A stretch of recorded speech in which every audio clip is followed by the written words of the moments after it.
welcome to China EVs and More, where my co-host Lei Xing and I will go over the week's most important and interesting news coming out of the China EV, AV, and mobility space. What Lei and I discuss today is based on our opinions and should not be taken as investment advice. If you enjoyed this room, please help us get the word out to other enthusiasts, and of course, tune in again next week. My name is Tu Li. I am the Managing Director at NIO Insights, a global management consultancy that helps organizations bring innovative and tech-focused products and services to the transportation and mobility sectors. I write a free weekly newsletter that we pull many of our discussion topics from. You can sign up for it at sinoautoinsights.com, which of course I encourage you all to do. Lei, with the controversial tweet, can you please introduce yourself? What's controversial?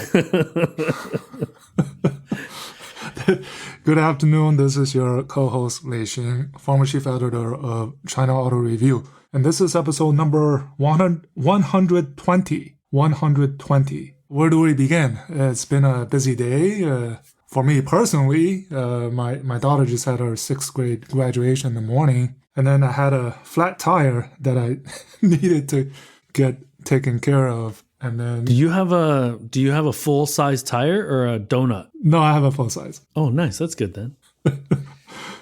Yeah, it's taken care of.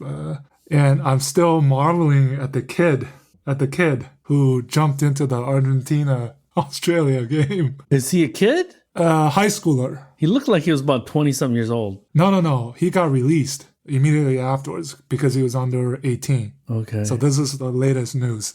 And I think it's just so good to see the new Gongti and the fans. You know, it's definitely one of the things on my bucket list is to see a Guoan game when I go back at the new Gongti.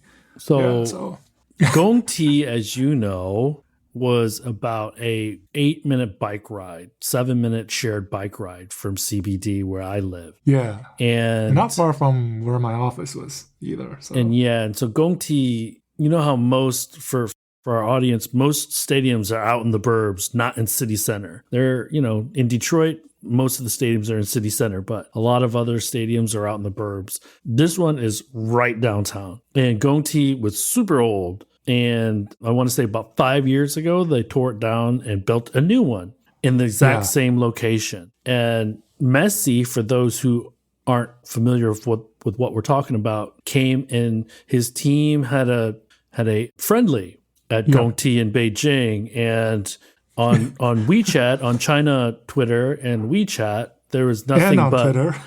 There's nothing but Messi pictures, Chinese people wearing Messi shirts, and I have at least a handful of sports fanatic friends that live in Beijing, and none of them could get tickets.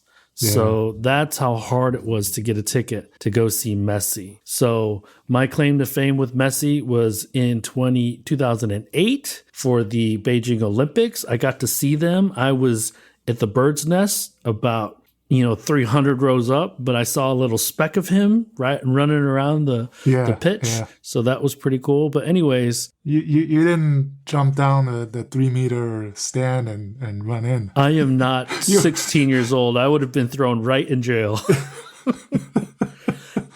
Yeah. So I think that blew up social media just a few hours ago. It made me smile. Seeing people out, seeing the nice weather, seeing my old neighborhood, I couldn't help but smile and kind of be happy for that. So so I was just marveling at it. And back on topic, Neil O'Neill. So what do you think? You had been commented or you had been quoted in TechNode, I believe, right? Yeah. So Jill, we exchanged some thoughts and.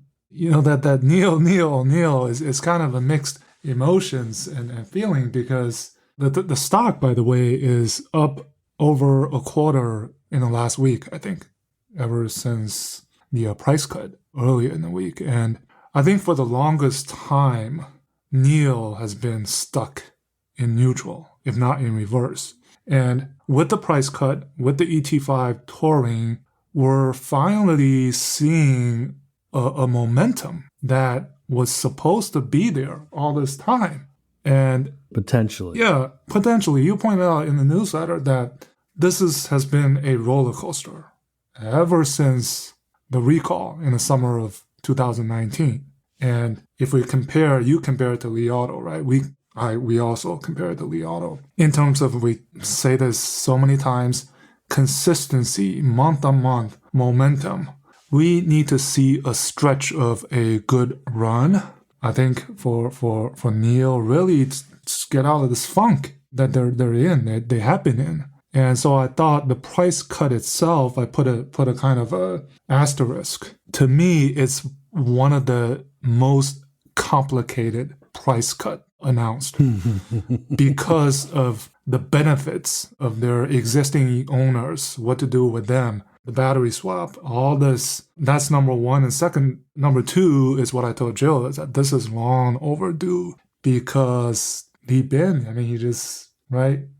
say we don't. He's stubborn. Yeah. It's the bigger market environment. I think they were thinking about this probably for a few months now. Oh, yeah. Just trying to, find the right moment to do this. And now we're seeing this fervor again. That's my take. Let me add a little color to your two comments. So unlike Tesla, NIO is very protective of how they treat their customers. So that first thing you said about it's complicated, yes, because it's probably going to create some hard feelings with current customers of NIO in China, okay? And the second thing is that this is not completely of their doing, this very situation that they're in, because the Chinese economy is really bad. It's worse than people think. And so what are the first things to go when people are scared about the future and their ability to pay for things? Luxury item, okay? So NIO is firmly planted in the premium segments. And so they probably saw some of the economic data and matched it up with the continued weakness of sales for their product. And we're like, this is not a good situation for us. And so to your point, maybe that they just came to the realization the combined two things made it untenable. Or maybe there's pressure on the production side that they just needed to get going because their costs were kind of spiraling out of control because the capacity is not being utilized. I think it's a little bit of everything. So yeah, and if you remember, many, many episodes ago, I mentioned NIO was facing a demand problem, not only a supply problem. And the going back to the price cut, I think the reason that it was complicated because first they had to find a cutoff date for the people who already took delivery before June 12th. So that cutoff date was May 24th. I think that was when ES6 was launched? Yeah, something like right around that time, yeah. From then till June 11th, the people who took delivery could get their 30,000 renminbi back if they chose to get the new benefits, right? The benefits if you buy it now, which does not include free battery swapping. Right. And then the other thing is for the ones existing owners, the ability to purchase and then bring over the prior free benefits to the new vehicle, or get 30,000 RMB, toward the purchase, right, of the new vehicle. So, I mean, all of these things that they had to think of, and right, William, he said they were talking about this, burning the 3 a.m. oil to pen this down. But let me ask you this, because I think it's important that you give everybody a sense of what's behind the scenes and the considerations they had to make in order to finalize this decision. But do you think 30,000 is enough? Well, I think it's, for the ET5 Touring and the ET5 itself, getting a NIO under 300,000 renminbi, I think is quite a psychological thing in the consumer's mind. Whether it's enough, I don't know. It's not really a price cut. It's basically valuing that benefits, and they value it at 30,000. I think it definitely brings more customers. And the analogy I would make is if you had this all-inclusive, all you can eat buffet. Suddenly they come out with a la carte. That's how I look at it, basically. Or a hotel stay without breakfast. Let's say that's how they used it. But so, you can say it's a price cut or not. It's just a matter of trying to bring more customers at the end of the day. Yeah. And I also think about them looking at it like maybe we were giving away too much. And so in lieu of free battery swapping, they saw more value in initial price cut with being charged a monthly fee for the battery swapping as a good alternative to that. So trying to soften the blow a little bit, but I think overall we should see, because to your point, outside of Messi being in Beijing on Chinese WeChat, there's a lot of chatter on NIO reducing price. So yeah, and I'm seeing some of the NIO people really believing that this will actually be the Model Y competitor because of the starting price, right? It's and with the Boss, you're talking about the ET5 Touring. ET5 Touring, yeah, not the ES6, but the ET5 Touring with the Boss is. But this is the crazy thing, Lei. Let me ask you. So ES6, ET5 Touring, and I know they're different cars. I get that, but ES6, ET5 Touring, ES6, ES7.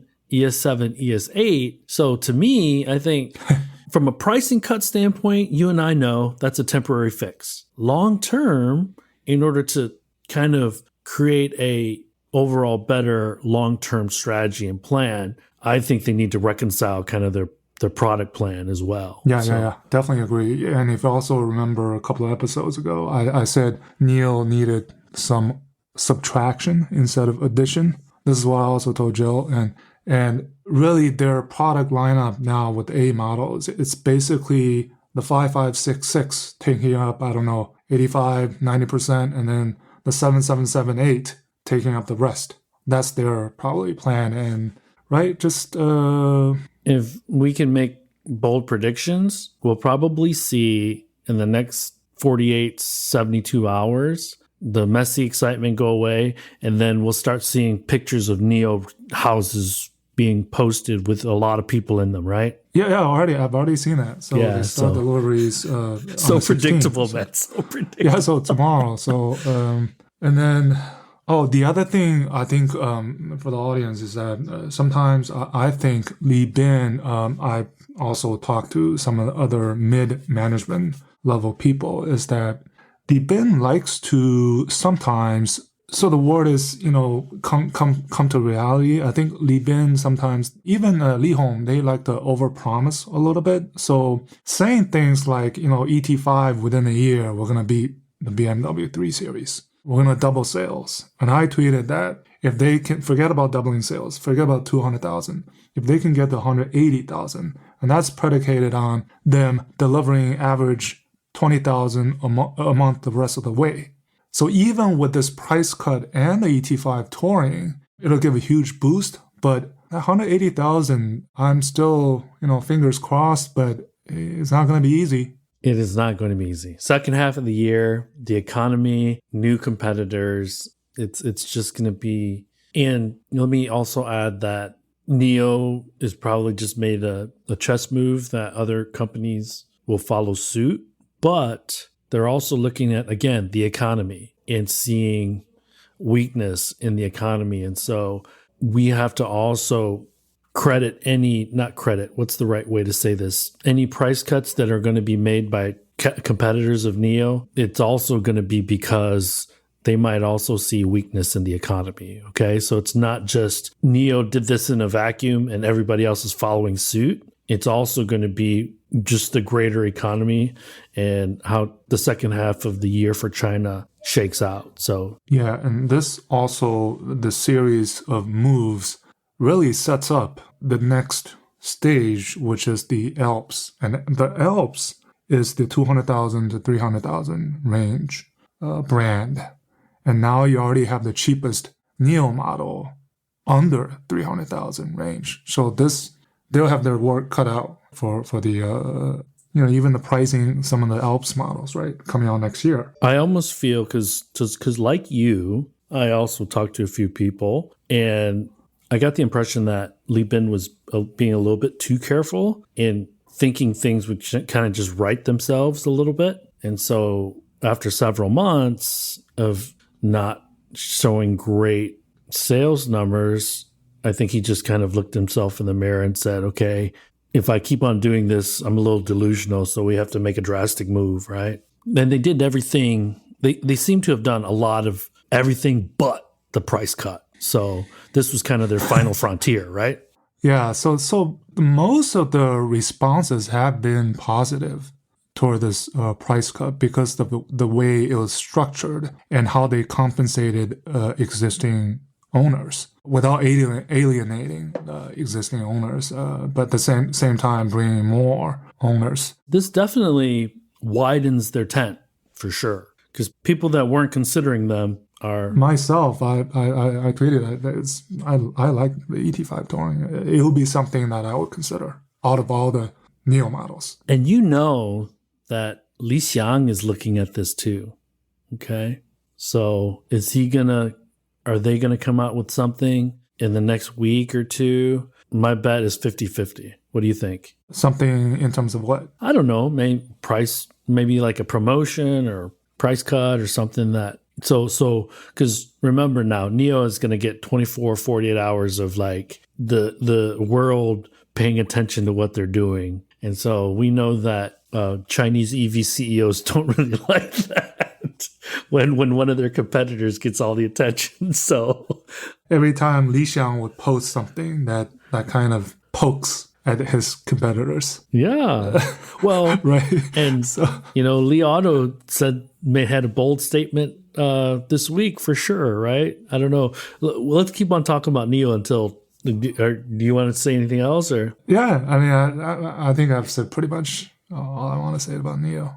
It's just that I think finally they're into a better rhythm maybe than before. Well, they had to jump start it, right? I think you're putting the cart before the horse, because I think this is the catalyst to hopefully get them on the right path. Because let's hope by towards the end of this year, they get to that 25,000 a month number. Okay, because I think to your point, right, 180,000. If they can do more than 180, we'll book that as a win for them for 2023. But the momentum needs to continue to build into 2024. And that's what I want to see. Okay. Yeah. So June they probably should get to 10K based on the guidance, and then we go from there. And it's just a matter of, because you and I believe that the ET5 and the ES6 should be sales leaders for them by far. Yes, like 2.5 to 1 ratio for ET5 and ES6 for every other product in their lineup. Like they should sell at least 2 to 1 on these cars. Yeah.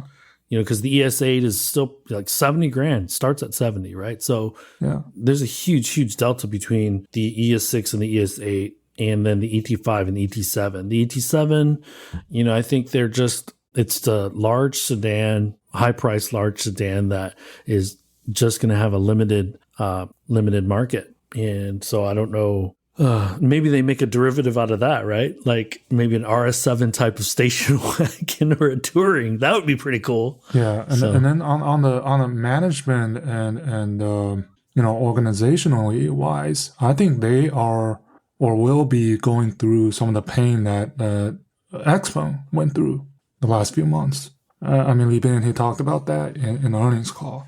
Efficiency, right? Getting more out of each sales associate, fellow, whatever. But this kind of goes back to the price war and the outcomes from the price war. We're seeing a lot more cost consciousness, and it doesn't help that Xpeng, Li Auto, and let's leave Li Auto out of this. It doesn't help that Xpeng and NIO are publicly traded in the U.S. So the scrutiny is magnified now, right? And then the ET5 Touring pricing, I think, surprised almost everybody. Everybody was posting, wow, I didn't think that this would be the same price as the sedan. So I said that is the true price cut. not the ES6, not the 30,000 price Right. cut, but the CT5 Touring really. What do you think is going to be the ratio on that? Do you think they'll sell more Tourings than they will ET5 sedans? I think definitely more. I think so too. Yeah. Yeah, than the sedans. I think it'll be at least 1.5 to 1 ratio, probably. Just because of the utility and space, whatever. Chinese are like Americans, man. They love their SUVs and crossovers. So, well, what's the English for 喜新厌旧? You like the new and you ditch the old, right? Yeah. Out with the old, in with the new, right? But speaking of Li Bin, because you had made the statement a few minutes ago, speaking of Li Bin talking about matching 3 Series sales numbers, Li Auto... That was Li Hong that said... Li Hong. Yeah. Li Auto this week said that by 2024, they're likely going to outsell ABB. So ABB in 2022, BMW sold around 650,000 units, I think. So do you think that's going to happen in 2024? The current momentum, I don't see why not.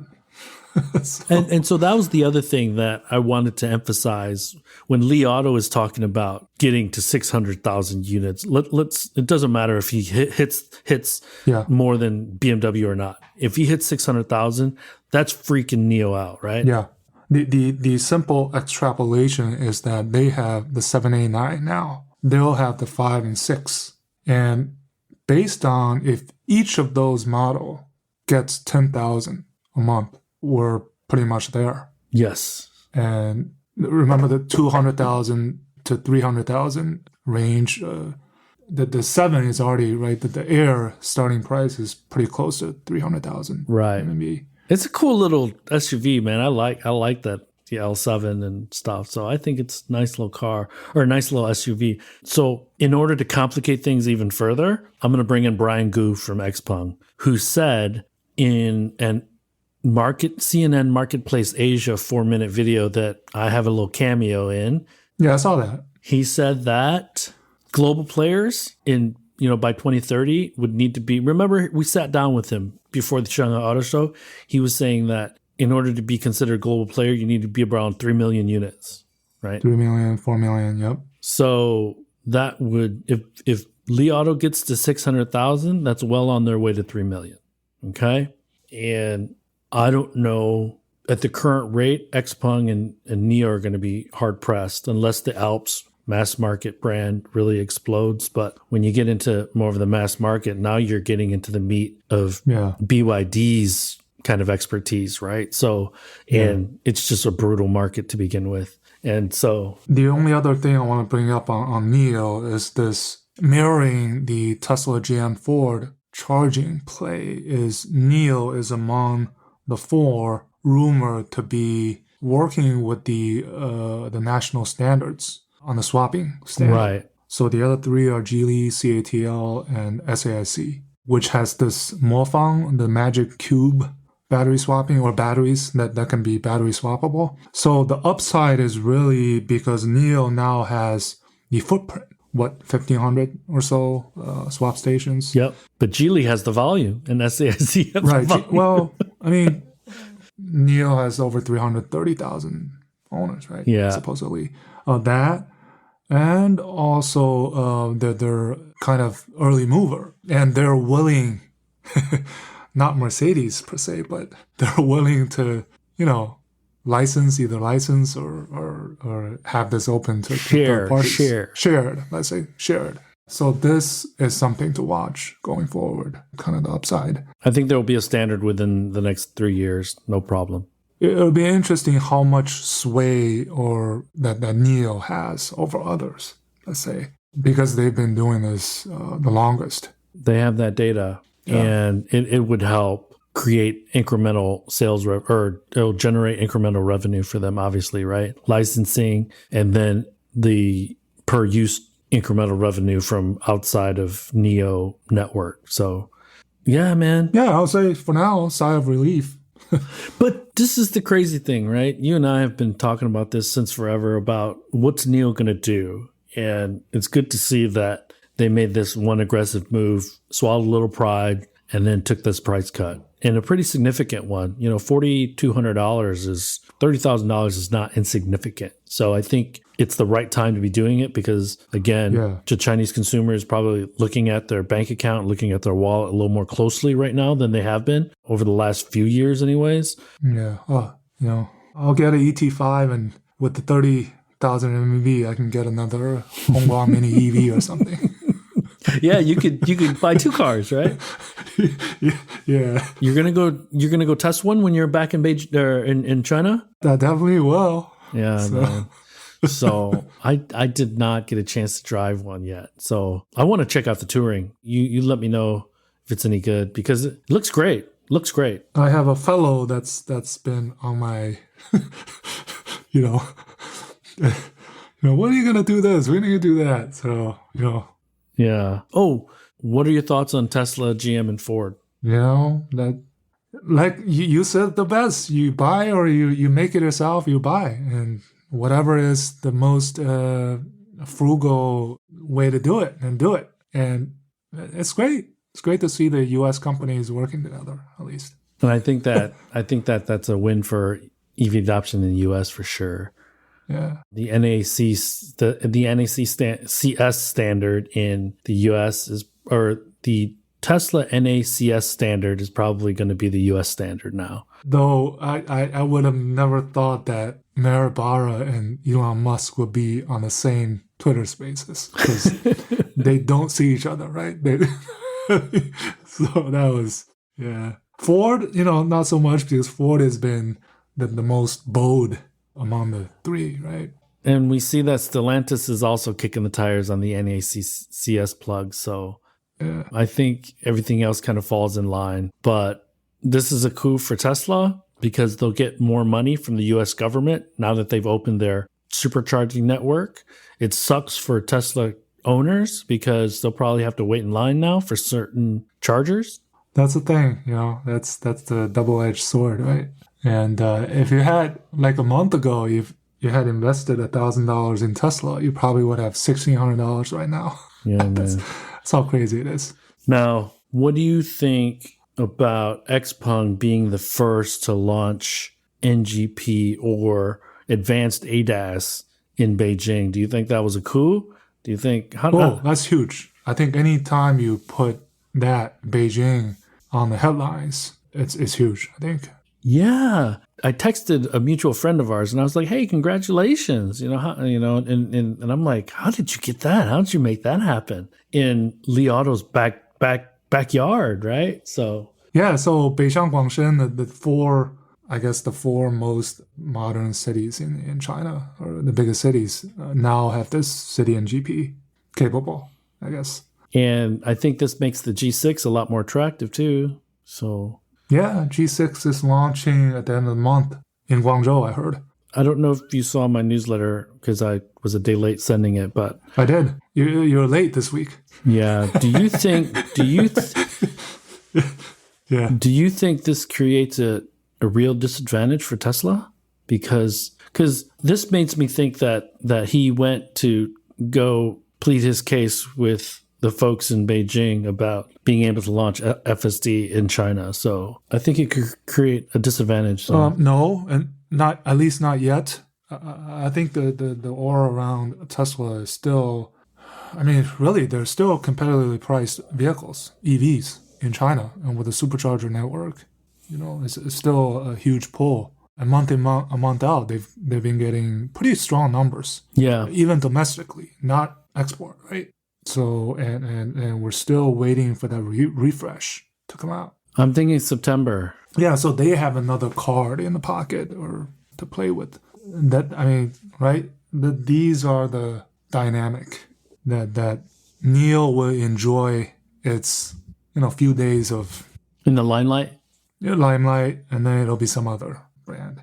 Yeah, agreed. That's how it is. What else do you want to talk about? Because all you wrote is NIO.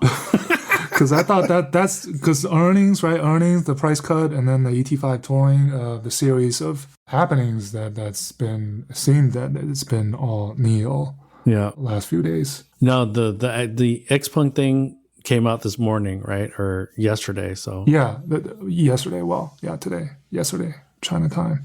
yeah, man. And you know, speaking of the G6, right? So 225.8, I think was the pre-sale price. They probably will launch it at a slightly cheaper actual price, starting price. Yes. That is so key to any turnaround that they're going to make. And then sometimes you would think that the ET5 and the Touring with the Boss also starts at 228,000. So who do you compare it to, right? Do you compete with the Model Y or do you compete with the G6? I think they do. I think it's all the above. Right? So no one's immune. No one's saying, you know, we're the only, nobody competes with us. But this really makes the Model Y look and feel old, I think. Feel old, but at the same time, still feel good because they're still selling, right?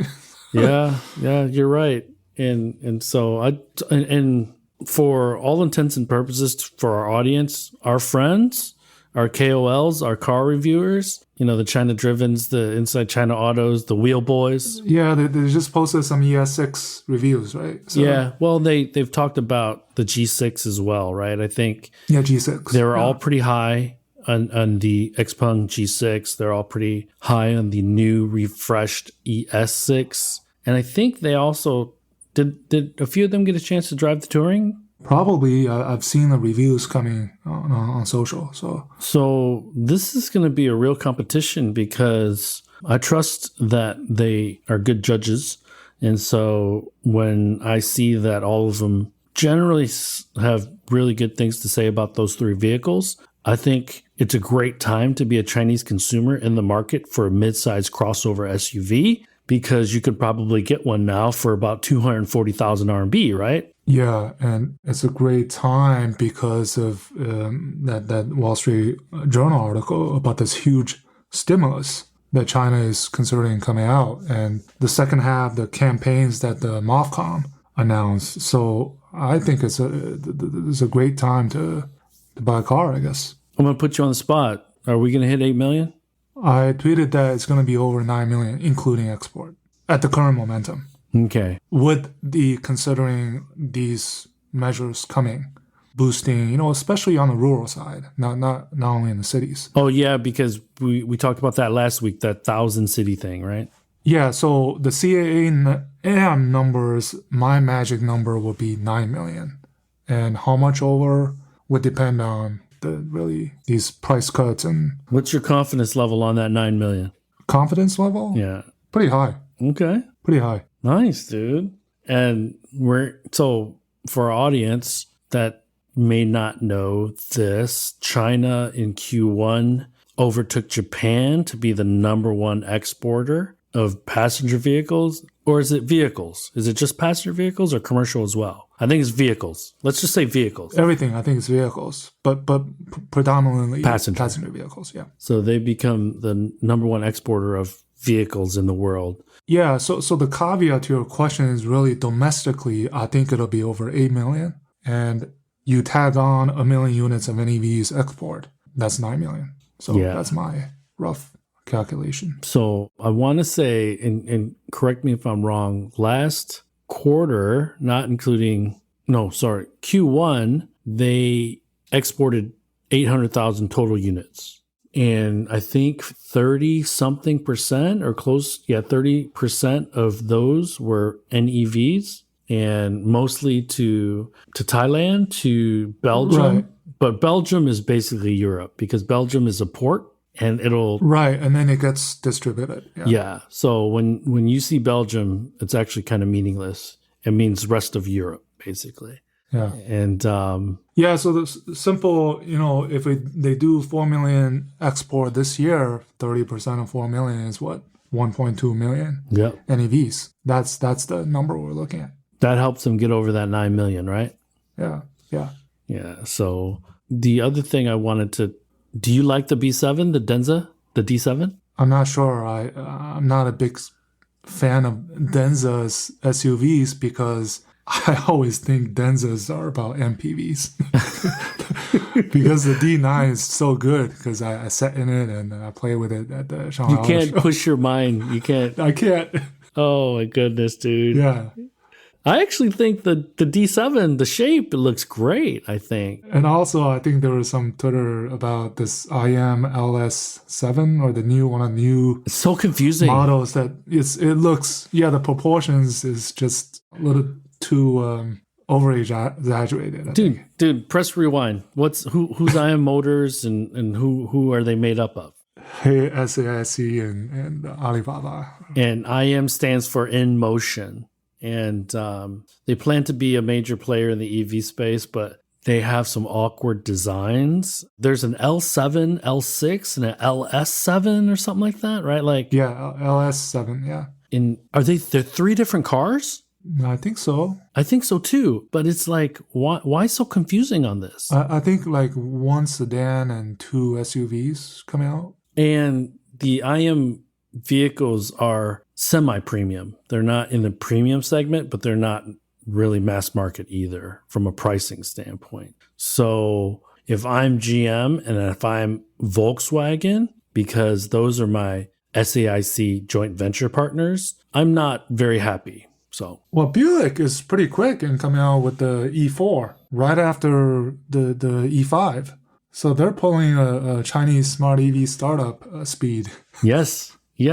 Well, Mary did say 10 by 2025 on the Ultium platform. So what they're doing is the Ultium platform is very flexible and it can be extended or shortened. And they're just creating derivatives off of that thing. And that's what you're supposed to do, right? You create this platform, this very flexible and robust EV platform, and you just make new top hats. And that's what they're doing. So, in essence, this is really shortening production kind of product development timing. So I'm surprised that Buick is able to do this, but that means that GM is going to get really aggressive because we know that they're going to come out with a $30,000 Equinox, a $40,000 Blazer, both EVs, by the way.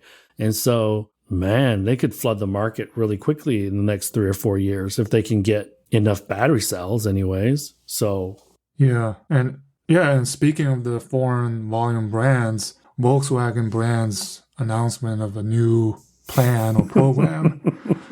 Good thing now headed by one of our Max guests. Yes. Dr. Stefan Wallenstein, the former CEO of Volkswagen Group China. So good for him. I think he deserves it. But it'll be tough, right?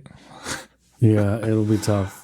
And so cutting some of the models, right? Doing subtractions. I think sooner or later we will see more of these, not only out of the foreign brands, but even some of the Chinese. Totally agree. Yeah. The last thing I'll bring up is Toyota has kind of made an announcement of really pivoting to EVs now. And so I think now that Toyota... Talking the talk. Yeah.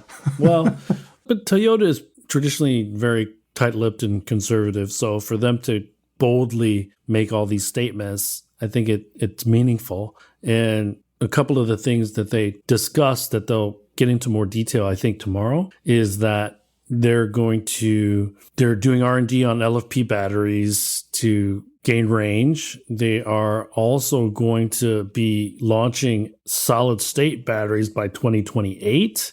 They are going to re-engineer their manufacturing process to take into consideration the production of electric vehicles. And they're going to be adopting a gigapress so that they have a single piece front chassis and a single piece rear chassis. And then the middle piece is the body to cell kind of pack. So a la Tesla. So yeah, well, I mean, that NIO, part of the reason for the NIO hiccup was of that mega casting. Yeah, that gigapress. On some of the newer models. So Tesla should be credited for charging in the US. And now, from a manufacturing standpoint, this gigapress that everybody is kind of jumping on board with. So as much as we, as in generally speaking, not we as in you and I, because I think we're fairly fair. We're pretty fair with Tesla. For the fudsters, man, Tesla is very influential. And they also are very good at hoovering up government dollars. So because there's did we talk about this last week? There was a study from Benchmark or something that said that Tesla is going to take down well over $1 billion in subsidies from the U.S. government this year. And GM is only going to take down like 200 million. Ford is going to take down 0. Well, the volume is there, so. Yeah. So yeah, that's really, let me see here. Oh, Tesla, the Model S Plaid track with the track package reset the Nürburgring record, 7 minutes, 25 seconds. The Mission X, the Porsche Mission X concept, one of the reasons that was launched was to take that throne back. Yeah. So anyways. Hypercar. Congrats to Ferrari on the Le Mans. Yeah. Finally. Well, and Corvette won the GT series, Le Mans too. Yeah. Cadillac or Corvette? So Chevy. And then Cadillac, I think they placed 3rd overall. So congratulations to Cadillac. But that's all I have, man. Let's open it up. If anyone has any questions, I see there is 2 comments. One is inviting others to join us. That's great. And thanks. The other is fair enough. Li Auto makes EREVs, NIO makes EVs. We get that, but yeah. Well, I think that to that point, I believe first of all is it's the market, and second it's it's the regulations. If it's EREV, it's a PHEV, right? It's considered a NEV. So if you do the product right, it sells. But eventually, I think the combination will be on BEVs, and the auto is moving there. But they definitely have, the upper hand or the first mover on this EREV thing. So yeah, and I mean PHEVs in China will still be a player for quite some time. BYD is going to make sure of that. So, but if anyone has any questions or comments, feel free to raise your hand and we'll pull you up. Other than that, let me see. Let me take a look at my newsletter. I don't really have anything else, Holmes. So, yeah, other than that, so I got a couple of more days of packing to do because I'm leaving on Sunday night and I'll get into Beijing on Tuesday morning. How many days you're going to be there? So I'm flying through Frankfurt like you did. Oh, do you have an 8-hour layover? No, I have a 3-hour. Oh, that's three, not bad. That's 3.5. I actually flew through Munich.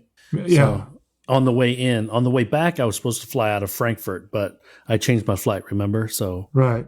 So this time I'll be going back with the family and they're looking forward to it. I'm looking forward to it because I've been talking with some of the robo-taxi people, to check it out in Beijing and just to now spend some more time, because the last time I spent 1 day in Beijing and few days at the auto show, but really just kind of see You just scratch the surface, man. Yeah, have more time to experience and just to see the dynamics. How long are you there? 2 months. And Nice, I'm a little anxious with the internet and stuff. I have to make sure that I can jump on the Twitter spaces. So I have a plan. My wife, she has a, she's going to get some plan, in terms of jumping the wall and just trying to make sure that we can still get to talk.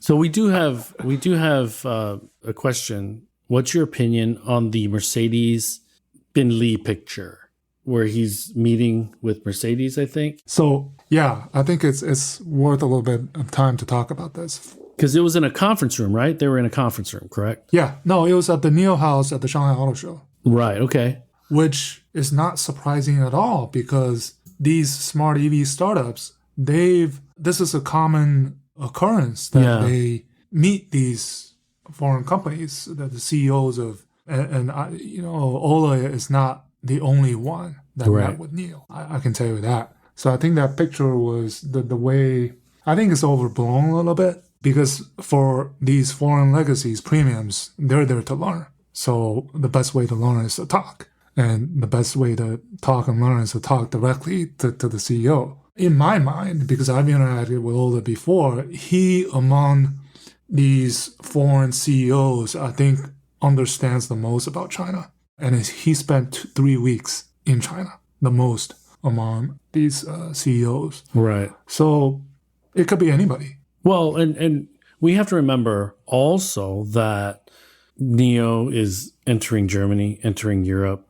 So it's a two-way street. I don't think it's just Ola trying to glean any insights from Leap In. I think it's a two-way street for sure. Yeah, so I wouldn't read too much into it. Even if Merck did go, jump on this battery swapping with NIO, first, I don't think it will be surprising.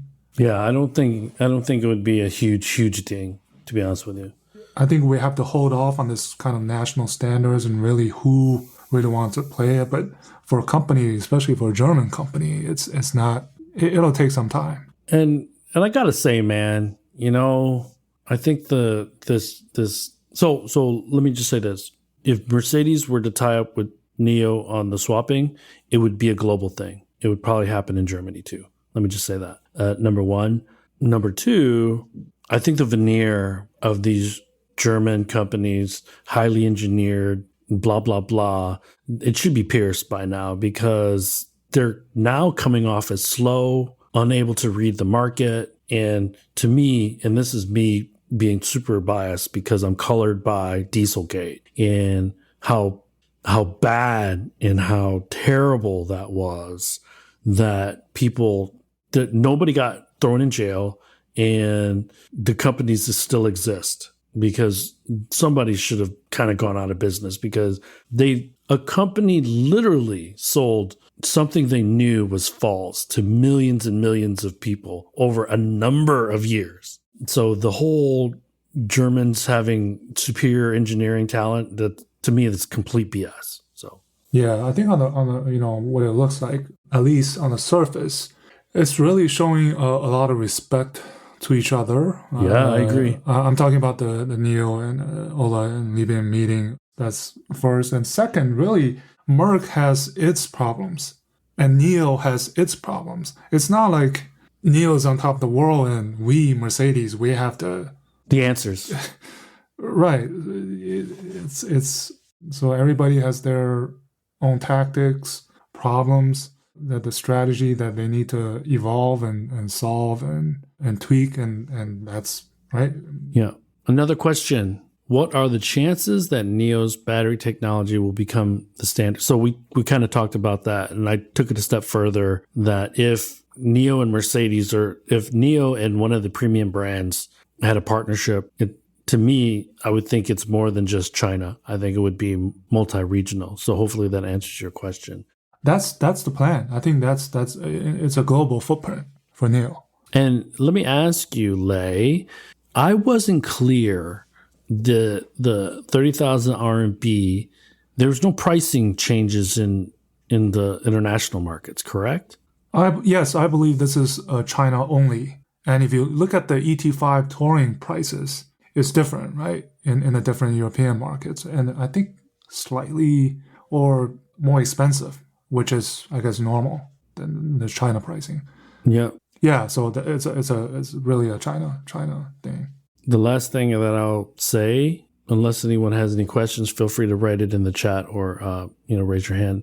But the Zeekr X started delivering, right? So it'll be interesting to see how sales ends up for that. Yeah, that's a race. That's a model to watch for sure.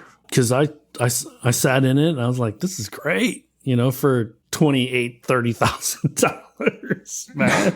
Because I literally compare that to the Bolt because this. I was looking at buying one here. Yeah, the Bolt EUV, right? I was like, oh man, this Zeekr X is so much nicer than the Bolt. So, anyways, let me see. Is there another question here? Let me see. I think we're good. So, So what should NIO consider for its next-gen technology platform, NT 3.0? What do you think about that? Oh, that's something I don't know we can answer in like 10 seconds. Yeah, that's a pretty big. Well, so let me tackle it this way by saying that XPeng launching its NGP is huge. And then you with the robotaxi companies, you'll see more pilots, right? So the familiarity. So I think NT 3.0 really needs to lean a lot into advanced ADAS features, I think. So, Well, it's not that NIO is so much behind. I mean, if you look at, for those of you that didn't watch the live stream of the ET5 touring, I think there's a specific segment in Shanghai. They were driving through city streets and using this NOP Plus and NAD. right. Supposedly, that's as good as, let's say, a city NGP, but I think the way it's marketed, the way it's the coverage, it's probably a little behind Xpeng. So it's so hard to tell. There's no absolute way to verify anything, to measure and compare apples to apples. It's just really, really hard. Even if you take the same streets in Yichuanglei in two different robotaxis, the traffic patterns are different at different times of the day. And so it's just really kind of impossible to, unless you're really looking at the data and they're allowing you to look at the data, So yeah. And pretty much if you look at these competition, the NOP Plus, Xpeng's, they're all now subscription based, right? You have to pay, yes. I don't know how, the number for the NOP Plus, how many RMB a month. So that's probably going to be the normal way to do it. Let's revisit this in 3-4 months to see what the take rate on that is. Yeah. And because if it's a high take rate, I definitely believe that until FSD is launched in China, disadvantage to Tesla. So yeah, but one thing I would think of on a 3.0 is really the next gen, some of these new next gen battery technologies possibly being adopted. Yeah, sodium ion and stuff like that. Yeah, and NIO's still waiting for the 150 kilowatt hour, which has been MIA for forever. Yes. And the BF1, I think it's called, is coming online in about a year's time, maybe less, in Hefei. So NIO's own battery, cell thing. That's another thing that's going to play. So here's a statement from NIO Fan Canada. NIO CEO states that he's open-minded to having a partnership with OEMs. I think that NIO should be banging on doors, getting other automakers' attention, especially the German brands. Look at Ford and GM joining Tesla Supercharger network. Only a fool would think it stops there. I believe that NIO has had conversations with many, many traditional and EV first company and I think they've done it in Europe. So I completely agree. And it's a matter of how long. And again, large traditional OEMs, they want a controlled environment and they want to be the ones to control it. So giving the battery pack to someone else to be responsible for it is just not how traditional automakers are wired. Okay. So it'll take a bit of desperation from a traditional OEM because they feel like they're super behind on their EV portfolio, or it'll take I just don't know if anyone is ready at a foreign automaker to make that plunge just yet. They're still kicking the tires and looking at a wait and see attitude. But what do you think, Lei? Remember that NIO is not about battery swapping only. 80% of their charges, not the number of charges, but the electricity charged on their own charging network, are non-NIO models. So that's already happening. NIO is already the Tesla of, right, in that respect. And we can't look at, for NIO customers, it can't be an either or, right? It's a both. The charging service is both charging and swapping for many NIO owners, right? I think still a lot of OEMs, let's say competitors, they're still having doubts or second thoughts about whether to consider the battery swapping route at all, because this charging now, let's say a Tesla, their network, let's say the technology itself, the grid, they have to benefit out, the way the benefits and things like that. So it's going to be difficult if really making the battery swapping, let's say, mainstream. So it's not. Charging is still the way to go, but NIO has a niche, and sooner or later, I think some will follow that route. And we can't forget Ample, who are also looking to make partnerships outside of the United States, specifically in Europe, for battery swapping. So it's, I think, much closer than people realize, or the potential of widening the use of swapping stations to more than a handful of brands, or specifically one brand outside of China anyways. So keep an eye on Ample.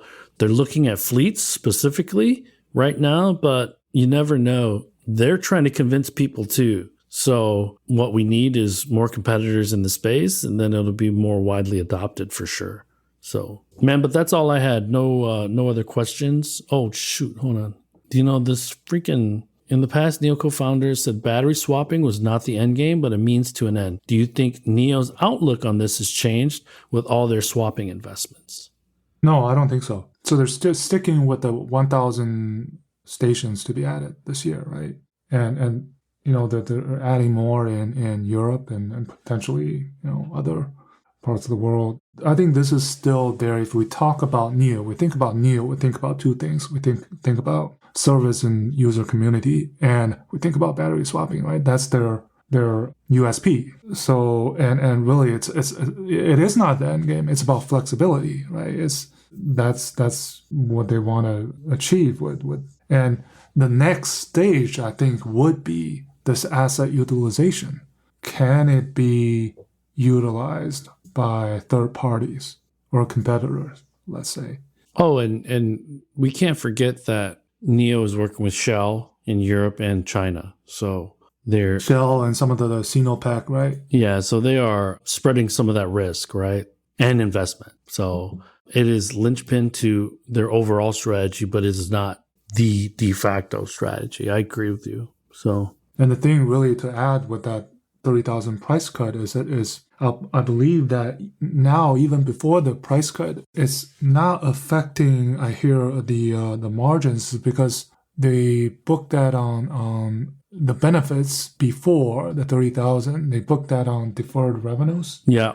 I'm not an accounting guy, but somehow that with this cut, I don't know how it works, but it looks like they're pretty confident that they can still get to double-digit margins in you know, later this year. So, well, I mean, but the bottom line is more car sales kind of solves a lot of those problems, right? So that's right. It's always the right that you balance that out, right? Yeah. So yeah, no questions.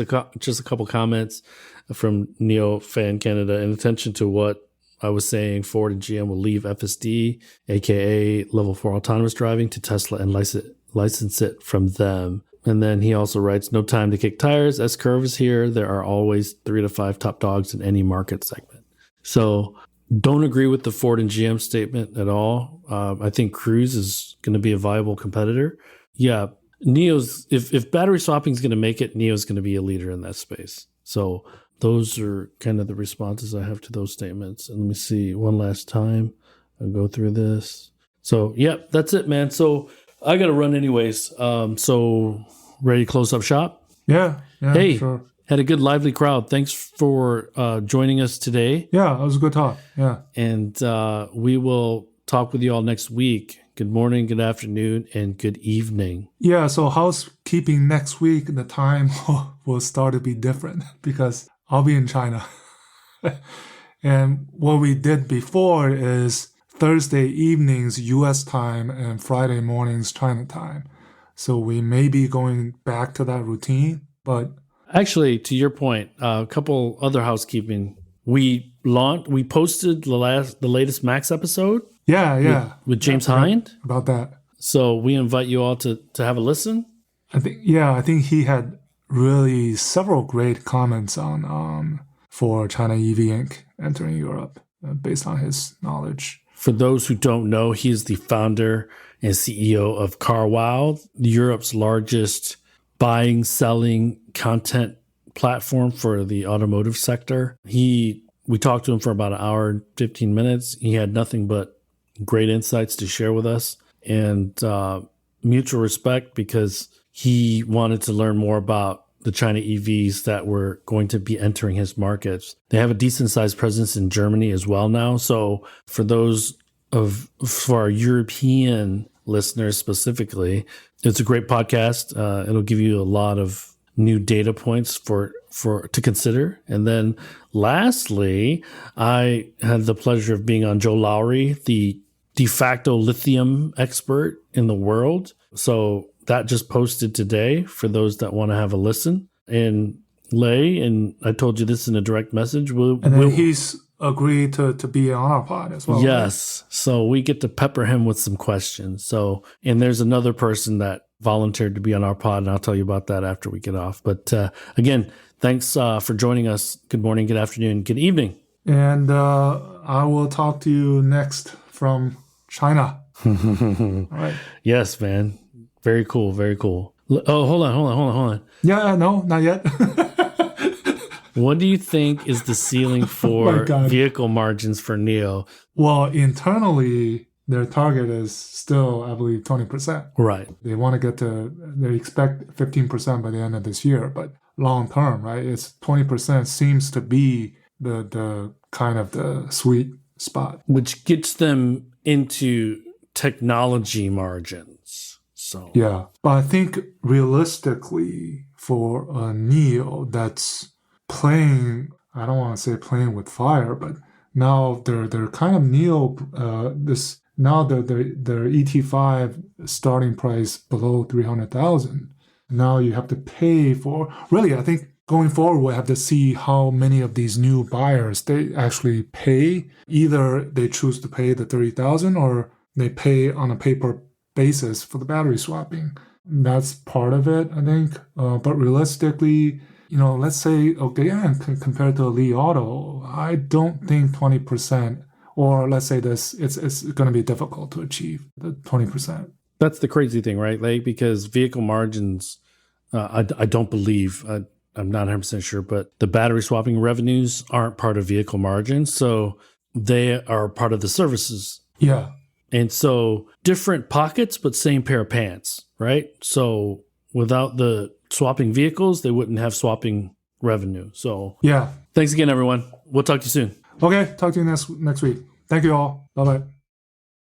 That brings us to the end of this week's show. Lei and I thank you for tuning in. My name is Tu Lee, and you can find me on Twitter at Sino Auto Insight. That's SinoAutoInsight. You can find Lei on Twitter at LeiXing77. That's LEIXING77. If you wouldn't mind rating and or reviewing us on Apple Podcasts, Spotify, or wherever you grab your podcast from, we'd appreciate that as well. Even better, if you enjoy this show, please tell your friends about it. Please join us again next week as we track down all the latest news on China, EVs, and more.